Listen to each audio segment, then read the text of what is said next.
Oke. Ko'l sara nechi pulingda? 400 ming ukam. Bo'ldi, hozir odam olib keladi. Bo'ldi. O'rtoq, yaxshi ham seni ko'rib qoldim. Nima u aylanib yursan, telefon qilmasdan?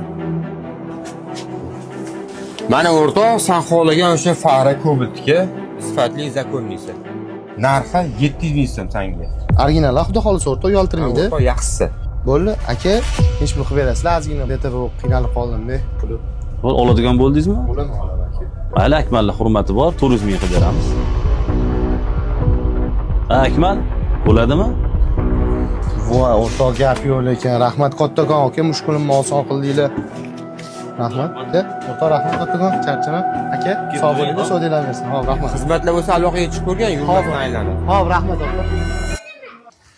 Baxtiyor aka, aka unaqa ish qildingiz? Tirikchilik begityapsiz-ku. Nima qildim ukam? Akmal noto'g'ri ish qildik. Birinchidan yaqin og'aynim dedik. Xitoy farani original tiqib bossan. 400 minglik farani 700 ming deb bossan. Noto'g'ri, bizani do'kon bunaqa ish qilmaydi. Ukam, xafa bo'lma. Agar bunaqa ish qiladigan bo'lsa ham bizani do'kon kemiga qo'yirgin, maylimi? Boshqalar bilan ishlab yurgin, ukam, sog' bo'lgin. Siz ham yaxshi ish qilmadingiz lekin. Sog' bo'ling. Sog' bo'lgin, ukam.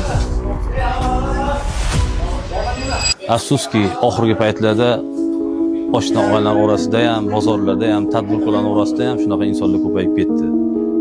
O'zinglarni ehtiyot qilinglar, sog' bo'linglar.